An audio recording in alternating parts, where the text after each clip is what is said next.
Welcome to Between State Lines.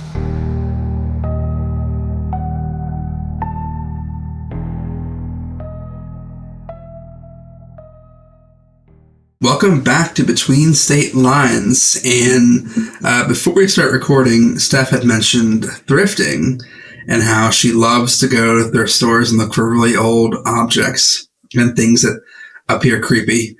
But that made me think of this past weekend, I actually went thrifting.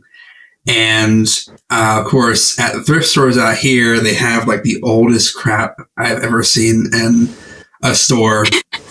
Like creepy paintings, creepy, like, not like an urn, but like it looks like an urn. And that got me thinking, like, are there any haunted / cursed objects out there in the world? And to my surprise, there are a lot of them out there right now. I can only imagine. I am terrified of, like, I will never buy a secondhand mirror. Never. What? Because it's basically like a portal. No thanks. All of the different stories of like people looking in the mirror and then like something's off about themselves, like it does something that they didn't do. Nah. No. Things trapped in the mirror, you getting trapped in the mirror. I love scary stories. There's too many mirrors.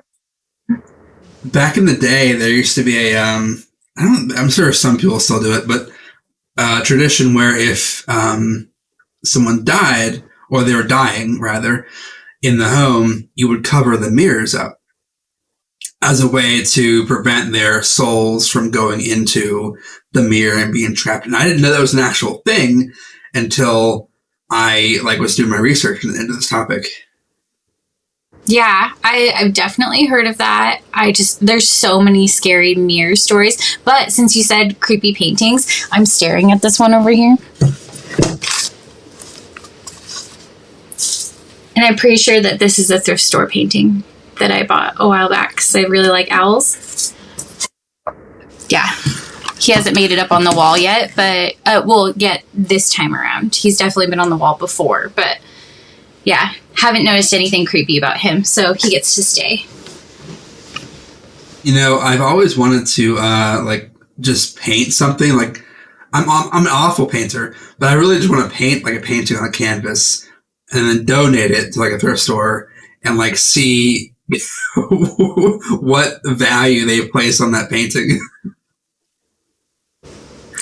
That would be super interesting. I know that I had friends that we all went to this, it was an abandoned mental hospital in where I live.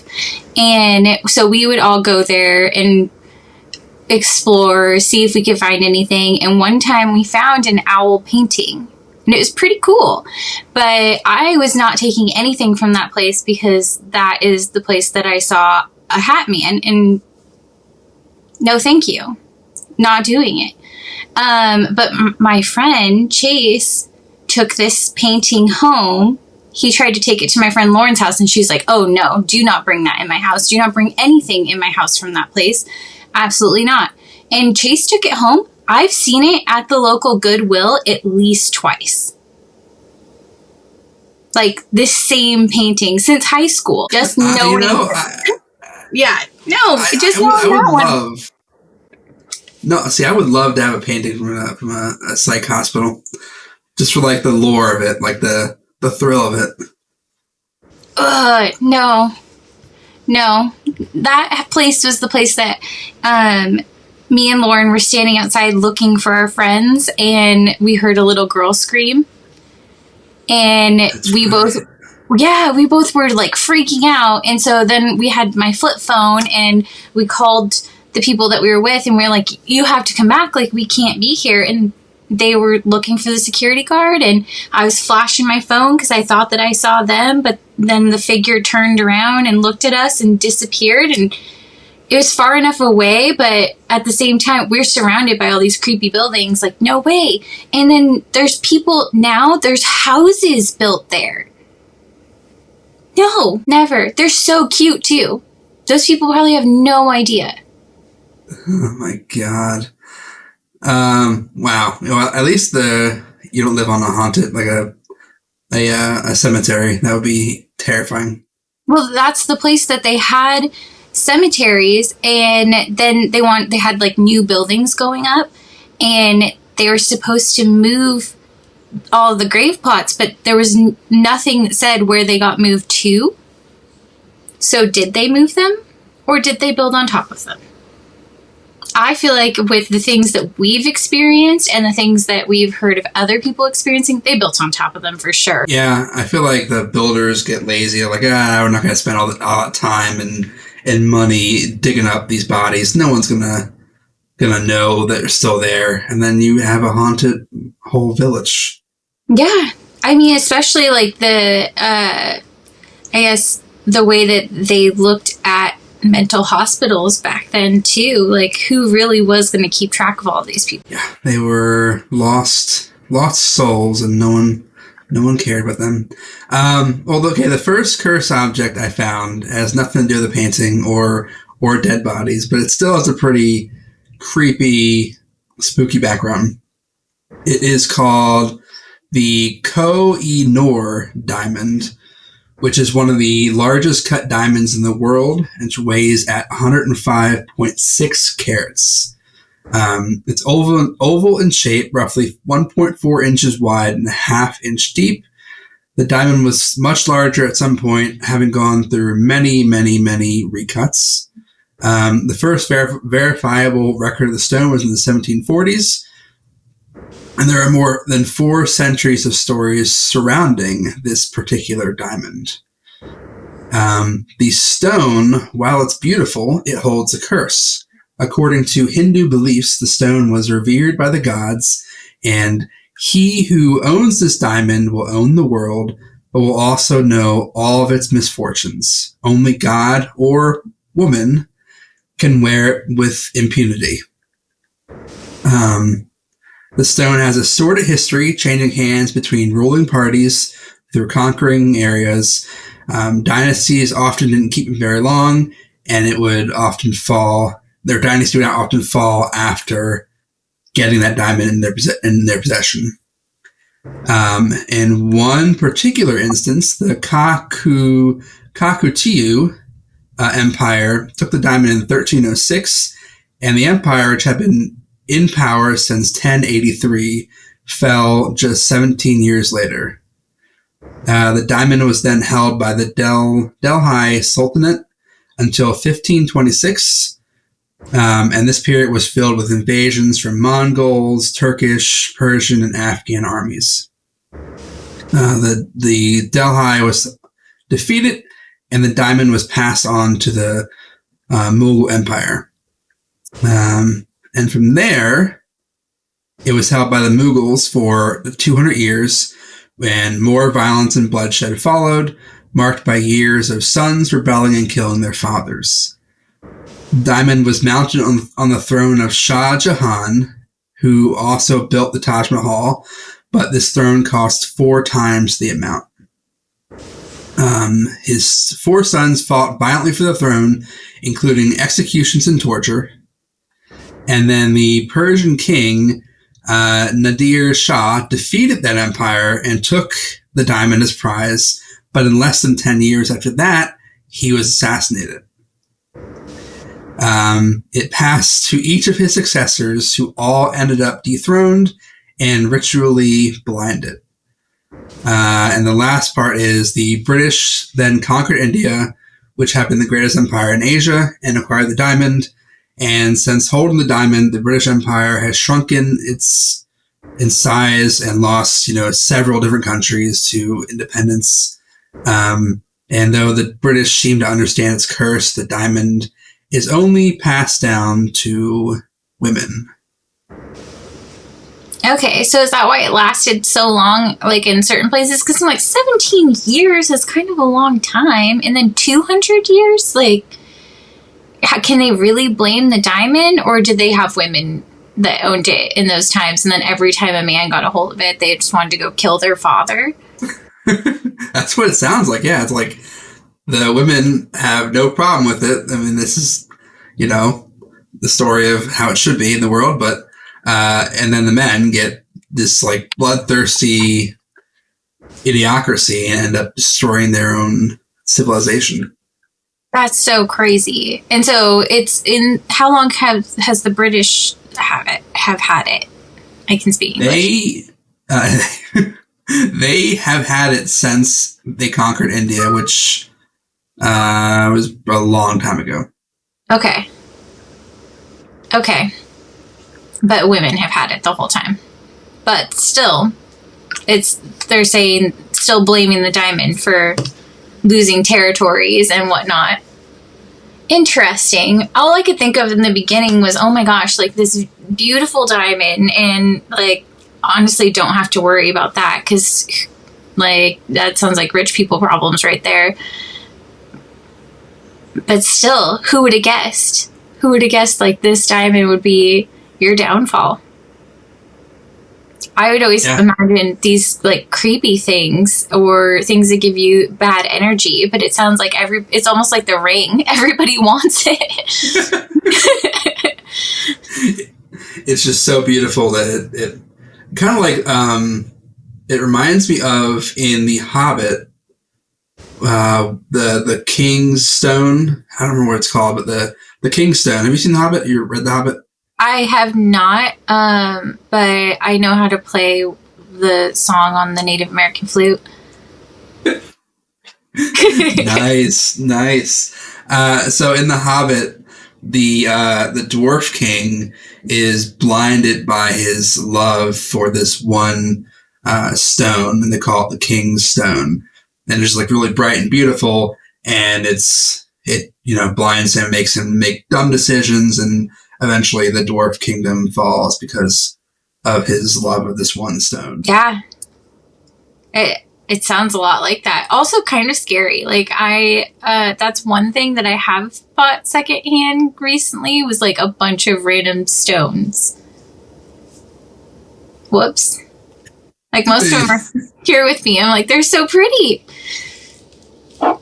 Somehow getting into possession of this, what was it, 100 and some odd carat diamond worth like probably millions of dollars at this point.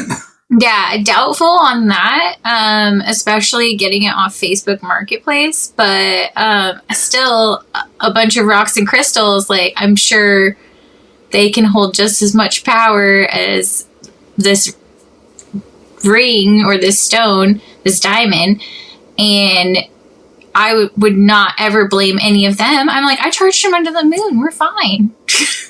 They've been cleansed.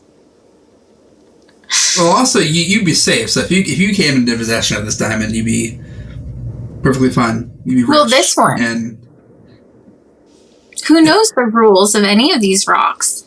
Like, they're really pretty, but like, this one might not like women. I don't know.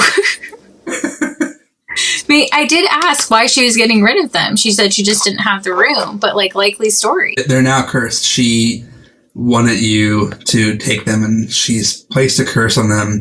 And now in that room in the attic door that you have in there, there's going to be a ghost popping out of there. It's literally above my head right now. I don't like that. I do not like that. Okay, so that one was pretty dope. I mean, I would still, even though I'm a man, I would still take the diamond if it's, that much. I'm assuming worth that much money. I would sell it right away, but yeah, I'm like, no, you can't keep it for like a day and then sell it. You can't. Like, no, you're a man. You'd go try to kill your father. I would sell it to Donald Trump, and then boom, do you think that he has the money for that? That's true. He probably would. Well, I guess if he didn't have the money for it, it would still be worth it, because then he'd be done. He'd be gone out of our lives. I think you're supposed to sell it to his son then. On Junior. Okay, yeah. John, if you're listening, go acquire that diamond. Yeah, I'm like, there's a lot of things that need to happen here. But I think that, yeah, you're going to have a woman do it, and I do not volunteer. You and questioning people, first of all, if they have the money up front. That's like, for whatever reason, does not come across like just want to double check. Do you have cash on hand? I arrived to the sale with all my limbs gone. Just like someone pushed me in the wheelchair. I'm like, Yeah. Yeah, seriously. Like, can't get them reattached because turns out the person did not have the money. And you were like blind faith. Okay, so the next haunted or cursed object has nothing to do with a diamond. It's Busby's stoop chair. So it's literally just a chair. In 1702, Thomas Busby was executed in the small village of Yorkshire, UK. Thomas and his father-in-law, Daniel Audi, were running a coin forgery scheme together, and their relationship soured at some point, leading to Thomas bludgeoning Daniel to death. Thomas was captured in an inn and would later be sentenced to death. As he was being dragged away, Thomas issued a warning to those who could hear him if anyone sat in his chair, and I believe the chair was at a bar. So there's two variations of the story I've heard. This variation where he's being dragged through the streets to his death and like cursing his bar stool. And the other variation is that he actually, before he was killed, he was allowed to go to the bar, have a final beer, and as he sat in the chair, he said, anyone who sits in my chair will die.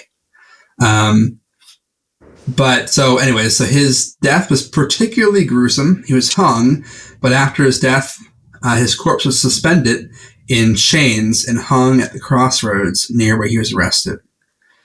For many generations following, anyone who sat in the chair would fall victim to fatal accidents or misfortunes. In 1894, a chimney sweep who sat in the chair was found hanging the next morning. Canadian airmen during World War I who sat in the chair for a dare never returned for the missions they were sent out on. In 1967, 2 Royal Air Force pilots sat in the chair and while driving home that night crashed into a tree and died on impact. In the early 70s, a builder dared to sit in the chair. A builder Okay. dared to sit. I was wondering. This rock's like, all right, here we go. I'm like, another rock, man. It's a diamond. A builder dared to sit in the chair and then fell to his death from the roof a few hours later. Around the same time, a cleaner sat in the chair on accident while mopping and was killed by a brain tumor. In 1978, the chair was hidden in the cellar to avoid incidents, but a curious beer delivery man sat in and was killed minutes later in a car crash down the road. The current chair has been donated to the local museum, but experts believe this chair was made at least 138 years after his death. And again, that's one variation of the story is his chair is in the museum. Other variation is that it's actually still in the bar that he cursed it at, and it's hanging from the ceilings. Nobody can sit in it, it's just hanging from the ceiling, suspended. Interesting. I do not like something so normal being a cursed object. I really don't like that. I'm glad. I like the hanging from the ceiling. Nobody can get it up there. I think so. If it's in the museum saying it was made so long after he actually died. Yeah. So they are there's theories that the chair in the museum is not the actual chair; it's a replica. I know. I keep thinking about that. Which means the real chair is somewhere. You just have somebody sit in it. I cannot believe the turnaround time on that curious delivery man. Killed right away. Some people, they got a little bit more time, but him, nah. Too curious, man. And if you notice a trend, all of these people that sat in the chair were men. Maybe the cleaner didn't have a gender, so maybe that they were a woman, but everyone else is a man. Man. They're all just men being dumb, sitting in that cursed chair. That's a very interesting thought. But yeah, I want to know which one's the actual chair. Is it in the museum, or is this chair hanging from the ceiling in this bar? And if so, or what? Or is it like in either that bar or a different bar? Like, what if someone stole it, put it in their bar, and like people have been unknowingly sitting in this chair and like just dying, and no one's like put two and two together? Well, at that rate, you can't have any regulars. All of your regulars are done for, especially like the way that bar chairs like go around the room and people play musical chairs with them. Yeah, you can't have any regulars. Leave it to them to confuse which one it is, if anybody actually knows. No, somebody has to actually know, and somebody has to have tabs on it wherever it is. I like the theory of the hanging from the ceiling. That sounds like fun, but also, do you ever get bored of that? Like, okay, our cursed chair up there, maybe we should get rid of it. Maybe we should swap it out with the actual museum chair. Like, we had our fun. Or is it the lure? Like, that makes people want to go to that bar. Like, that bar is especially, like, eh. So they're like, can't get rid of our cursed chair. You know, I would sit in that chair for $500,000. That is wild to me. But they're another stupid man going to sit in the chair. I mean, at least you're getting $500,000 out of it. But, like, what good is that money to you at that point? Well, see, I wrap myself in bubbles, so, like, bubble wrap. That way, I can't, it's harder to kill me. Yeah, you have a lot of theories on being able to cheat death. Just take limbs off, just reattach them, it's fine. I get the first diamond, I sit in the chair, so I'm double cursed, but they cancel each other out. And the curse transfers from the diamond to the chair, and the chair is destroyed, and I get $500K. That's a theory. Okay, if anybody has this diamond in this chair, we would like to test it out. Please make sure that you have $500,000, or you just tell him that you do have it. Nobody will actually verify. I need the money up front in a suitcase. Okay, now money. You're learning. That is the important thing, is to make sure that cash is up front. Because, man, you're taking a lot of risks on this theory. I'm a risk taker, okay? Yeah, I mean, for $500,000, you will be a risk taker. Life and limb, you don't care. I'm like, no amount of money could make me want to try that. And I'm a woman, and I feel pretty confident on the whole diamond thing. Apparently, women are not affected. But I just don't know. It sounds made up. Maybe they just didn't care to, like, document the women that it did affect. They only cared if it killed off the men. Yeah, stay skeptical. Okay, so this next one is also about a chair. It's a rocking chair, though. And you might have heard of this story. We'll see. I don't know. I feel like cursed chairs are new for me, and I can't believe you found 2 cursed chairs stories. I think I found like 3 or 4, but I was like, I can only do 2 in this episode. That's fair. Might get burnt out on cursed chairs. I'm glad that I had the TikTok chair. That can't be cursed, right? Okay, so this is called the Devil's Rocking Chair. The origin story begins in July 1980 when David Glatzel, an 11-year-old, became possessed by a demon. He woke up one night claiming to have been visited by a man with black eyes, a thin face with animal features, jagged teeth, pointed ears, horns, and hooves. It's widely believed, according to the family, that David was not a fan of scary movies or likely to make things up. and genuinely seemed disturbed by the encounter. So first off, I was 11 years old once. Like, I know how our imaginations are. And I think it's totally possible he made that up. Like, I'm not going to discount, like, that because his family was like, oh, he couldn't possibly make this up. Yeah, but also, isn't it giving, like, Sabrina vibes? Did you ever see that show where, like, that's, like, the depiction of the devil? The new Sabrina? Yeah. The one that was on Netflix? Oh, I have not seen that one yet. Oh, I only watched, like, a season or two, but I did really enjoy it. But I feel like that was their depiction of, like, the devil. Like, it's, like, the goat, like, I don't know about the teeth, but I'm sure the devil has sharp teeth.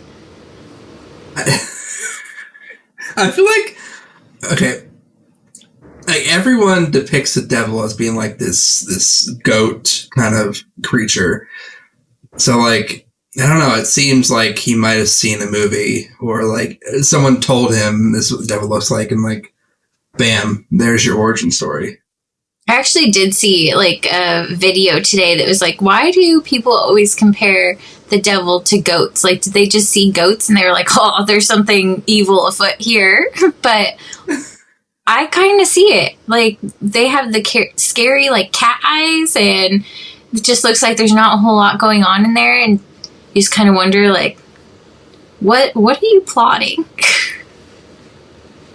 You would just insult the devil? Like, there's not a lot going on in there? Did you just call the devil dumb?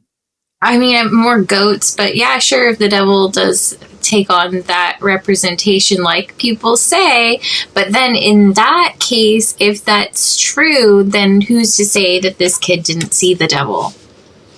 And that's why everybody says that he's like that, is because they've seen him and he has the hooves and the horns and the teeth. I'm sure the teeth, but the pointy ears too. That's different, because don't goats have like the little floppy ears? I've heard that like the devil. I don't know. I've never heard the devil with pointy ears. So yeah, I think you're right. It's always like just a goat face with like maybe a little bit like distorted goat face. Yeah. I feel like maybe he's mixing up the devil and like Beast from Beauty and the Beast. Because doesn't he have pointy ears? He does, yeah, and he has sharp teeth. Wait, what year did Beauty and the Beast come out? Out of the 90s, right? I don't know. I could Google it. Beauty and the Beast. 91. Okay, it's 91. Okay, so soon after he saw the devil or this demon, whatever it was, odd scratches and bruises began to appear on his body, which all seemed to happen while he was sleeping. His parents sent him to live with his older sister, Debbie, and he started reporting that he would see the demon while he was awake, always sitting in the family's rocking chair. So that's the devil's rocking chair. Apparently, the demon or devil claimed the chair as their own. David would also report having nightmares where this demon or entity promised to take his soul, and that seemingly happened every single night. The family had the chair and home blessed by a priest, which only seemed to anger the demon more. They reported seeing the chair rock on its own, noises in the attic like bumps and knocks and stuff moving around upstairs got louder and louder. And David started to quote from the book Paradise Lost, which apparently is not really a book that an 11-year-old would know or have read. Again, I don't know. Maybe he's an advanced kid. Who knows? Well, I feel like I've heard of Paradise Lost, but I'm not familiar. I've never heard of it, but it's apparently a pretty advanced book literature-wise. So I don't know. My friend was reading Lord of the Rings in first grade, so like I don't know. Yeah, that tracks. Ed and Lorraine Warren were called in, and along with priests, began performing exorcisms on David, specifically in the rocking chair. And while the exorcisms worked on David, the demon moved from David to his sister's fiance, Arnie Johnson, who eventually stabbed and murdered his landlord. Arnie was arrested, and lawyers tried to argue in court that he was not guilty of the murder by reason of demonic possession, which, interestingly enough, was the first time demonic possession was ever used as a defense in the American court system. Of course, that failed. It fell on its face. He was found guilty of first-degree manslaughter and served 5 years in prison. Got out, got married, and moved on with his life. The rocking chair remained in storage for many years, but moved with the family wherever they went. So they moved somewhere else, they brought the chair with them, kept it in storage. Over the years, anyone who sat in the chair reported incapacitating sciatica and abnormal back problems. One person who sat in the chair reportedly could not walk upright for about 10 years. And today, the Devil's Rocking Chair is at the Haunted Museum in Vegas. And there are still stains on the original cushion from holy water and blessed oils that were part of the exorcisms conducted by the Warrens and the priests. Soon after it arrived, doors at the museum began shutting themselves and locking, light switches turned off. One worker who moved the chair at one point reported having nightmares for days after. Okay, I feel like maybe I have heard about this rocking chair. I just didn't realize it was a rocking chair. Or I just heard the stories around it being at the Haunted Museum and the doors locking on people. Because I knew that there was some sort of haunted object there. That's the trouble with using scary stories to fall asleep. I'm like, how much of this did I actually hear? And when did I fall asleep? So, you know, Vegas, it's not that far. So we totally could go sit in the rocking chair and get back problems for 10 years. No, thank you on the back problems. I would go to the museum, probably. But, yeah, I don't think anyone's giving us $500,000 to go to the museum. I'm like, but it would be nice if somebody gave me money for that. But I don't think there's anything that could get me in the Devil's Rocking Chair. It would. You know, there's no threat of death. It's just like back pain and like, I don't know, a cool $300K would get me to sit in that chair for 5-10 years of back problems. Yeah, I just don't know. I moved a lot of mulch yesterday, and I've been in a lot of pain today because of it, and I don't think that I would do that. It sounds terrible. But also, like, somebody touched it and had nightmares for days. Imagine if you sat in it, haunting your dreams, something's coming from the attic, something's putting you in the attic. Maybe then you actually see the same thing this kid saw. I can't believe that the guys, the lawyers actually had the balls to use that as a defense. I mean, like, yeah, that's the part of the story that I'm like, that sounds the most familiar to me, is that this was the first time that somebody tried to claim like demonic possession is the reason why he did that. Like, not even insanity. They're like, let's just go for something that's not on the table. I know, like, I just, it's crazy they would try that. Like, I guess you can't really prove it. You can't really prove it one way or the other. And I think, if I recall correctly, in court, they brought the Warrens, Ed and Lorraine, to, like, testify. Like, I don't know, just, that is crazy to me that they tried to go that route. Let's bring these two psychic investigators into court and have them testify. Like, I'm sorry, what? Yeah. What are you doing? Yeah. Like, you either believe or you don't, and I don't think that's going to hold up in court. And I don't know, like, I've heard many things about them where either they're credible or they, like, prey on people. And so, yeah, I wouldn't use them as my defense. I would go the insanity route before I would do that. Like, I'm a Although, little crazy. But doesn't that kind of prove that I am a little crazy if I win? I don't know. Although, both Ed and Lorraine are now dead, so you'd think that, like, they would have made contact with us from the other side. But maybe they're... So true. See, I didn't even know they were dead. I guess I probably should have figured. But, yeah. If everything was so true and they had all this contact on that side, who's to say that they aren't sitting there trying to contact us? Or are they like, screw this, we already tried in life, like, y'all don't listen anyways?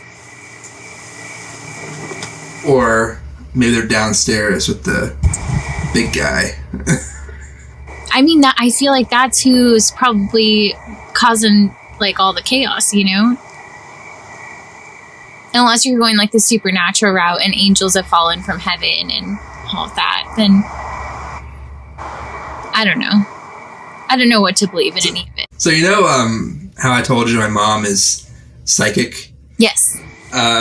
Well, are you familiar with the actor Bill Paxton at all? That sounds familiar, but I can't put a face to the name. So he's a famous actor who died like 10 years ago. Okay. But so there was one day, I don't know what reminded me of this at this moment, but one day a few years ago, my mom told me that she was laying in bed and she heard Bill Paxton come to her and say hi. And that was it. Like, just just hi, and then leave.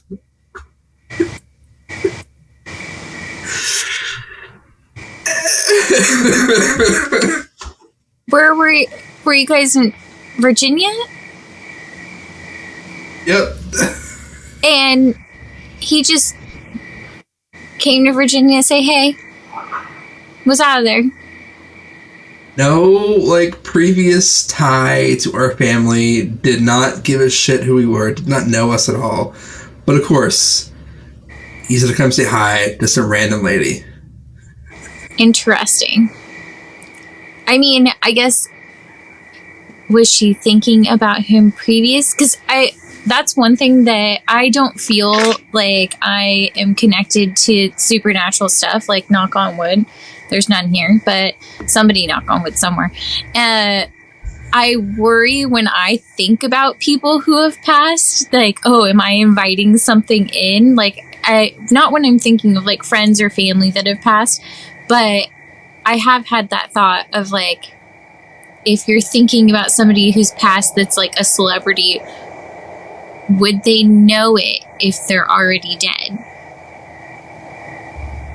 I guess I really only thought about this about Mac Miller.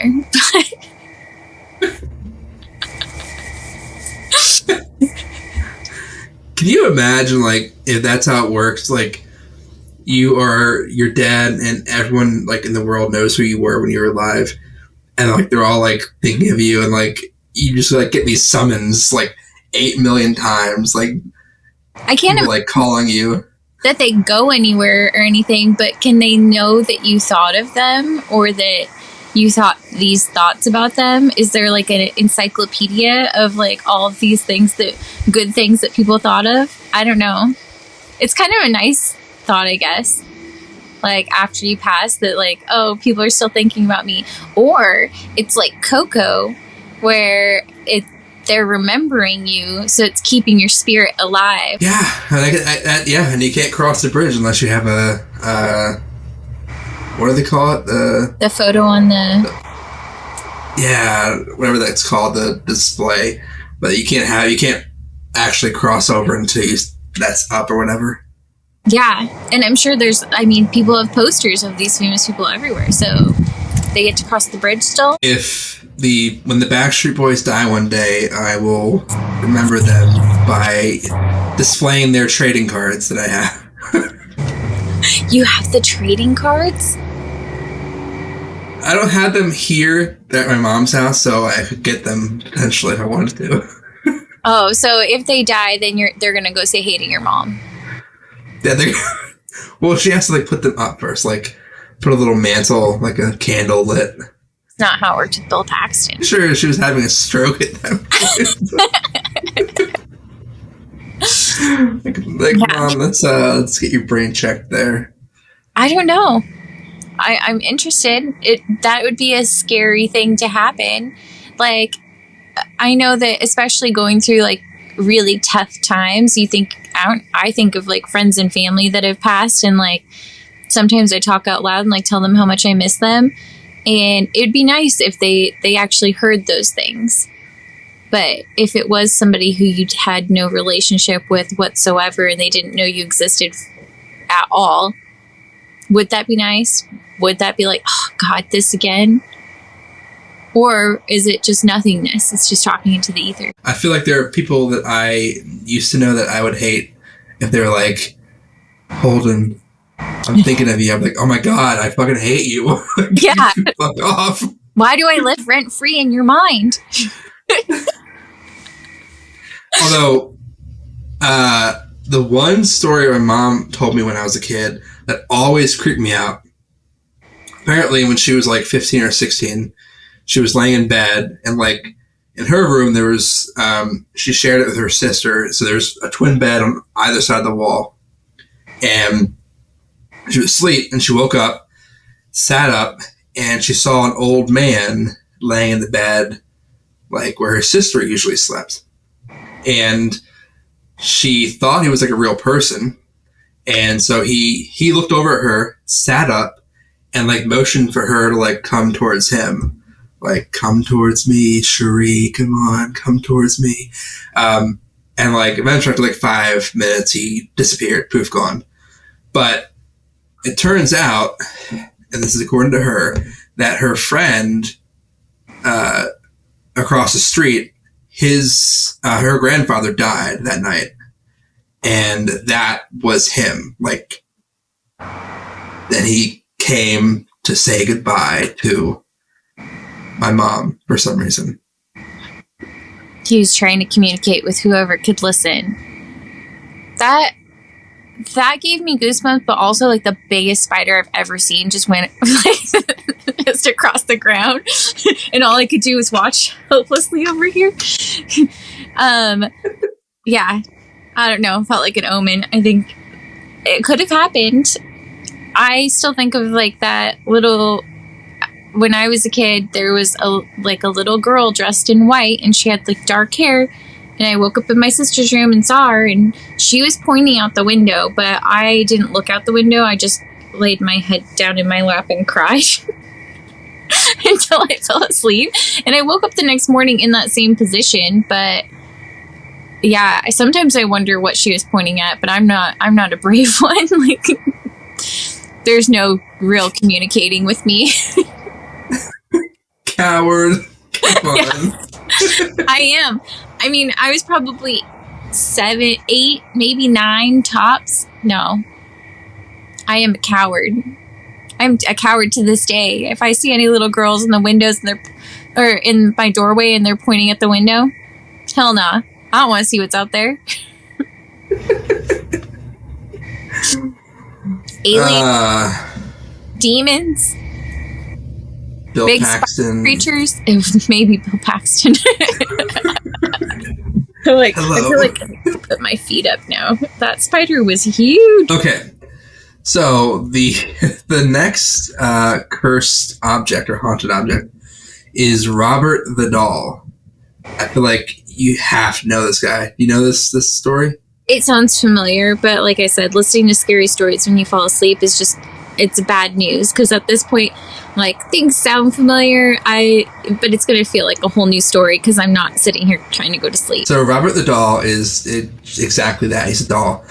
A life-size straw doll given to Robert Eugene Otto, or Gene as his family called him, as a little boy. It was given to him by his grandfather, who bought it while on a trip to Germany in 1904. Dressed in one of Gene's sailor suits, the doll became his favorite toy. He took it everywhere and began calling him Robert soon after. After that, things got a little strange. The stories say that the Ottos and their servants would often hear Gene in his bedroom having conversations with himself in 2 different voices. On many occasions, the family was awakened in the middle of the night by Jean's screams, only to find the frightened boy in bed, surrounded by overturned furniture and scattered toys. Jean claimed that it was Robert who messed up the room. When things moved about the house and toys were broken or lost, Jean always blamed Robert. And while his parents didn't believe him, they were unnerved by the strange events and bothered by stories told by the servants of hearing small footsteps and laughter in the house when nobody was home. People who passed by their house in Key West, Florida, even claimed to see the doll staring out the window. And when Jean left home to study art, Robert was moved to the attic, where he remained for many, many years. In 1930, Jean married Annette Parker in Paris, and after his parents passed away, he moved back to their home in Key West, Florida. He retrieved Otto from the attic and returned him to his old room on the 2nd floor, which he turned into a studio. There are many tales about his wife and her disdain for the doll. Conflicting rumors are still told, some alleging that she died from insanity after locking Robert back up in the attic, while others claimed that Jean died with Robert at his side. What we do know is that Jean passed away in 1974, and his wife died 2 years later. Robert stayed with the house when it was sold to Myrtle Reuter, who owned it for the next 2 decades, and those who passed by the house always saw Robert looking out the 2nd floor room. And today, Jean's former residence operates as a bed and breakfast called the Artist House, and visitors can even stay in the old room where the doll was. The doll, however, isn't there anymore. He now lives at a museum, safely locked away in a glass box that has been outfitted with alarms. Those who come to see him are warned to be careful and are told that curses will befall those who take photographs of Robert without asking his permission first. The walls near his glass case are covered with letters from scores of visitors and non-believers writing to beg for Robert's forgiveness and asking him to remove the bad luck that he placed on them because of their carelessness. I do feel like I've heard this because I was scared to death. They called the people who are Patreons for them Roberts and Annabelles, and I think that's where that came from. I would never test my luck with taking a picture of something that's going to give me bad fortune. Yes, you would. You'd be like $500,000. But with that, your $500,000 after you took that picture because you like to test your luck, it would just go poof and disappear. Die instantly. I don't know. You'd never get to enjoy it. Robert would make sure of it. But I am curious of what this doll looks like.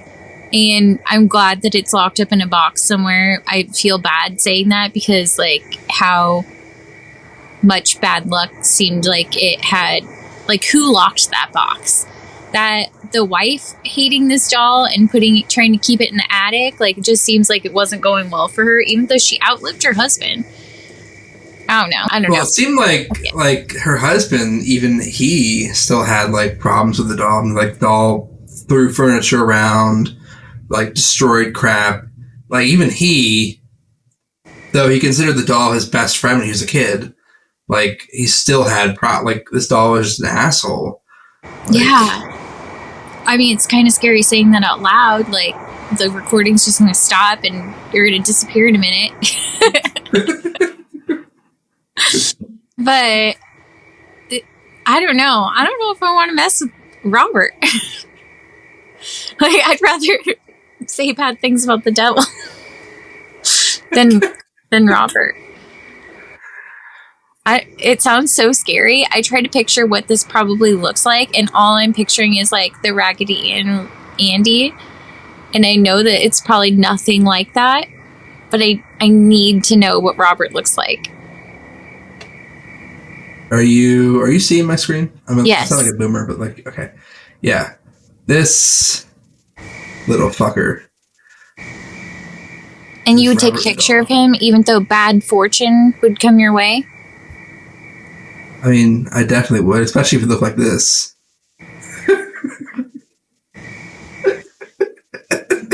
I just don't know. Oh, this has to be fake. This is not. It's a movie. It's an actual movie. I mean, yeah. Look at the tagline. The Chucky and Annabelle were scary. Robert is your worst nightmare. See? Yeah, I'm pretty sure that's why they call them Roberts and Annabelles. And then if you... oh, man. I'm seeing a picture of him next to a guy, and I'm like, so daring. But he must have asked permission. And how does he say yes or no? What is that? So this one is another one. I couldn't find a lot about this doll, but this doll is Letta the doll. And they call her Letta because apparently she said, "Letta me out of the Letta me out of the box." I don't like the look of Letta the doll. No, I would I'd buy that. You sure would. She's happy. Yeah, I don't. Extremely haunted.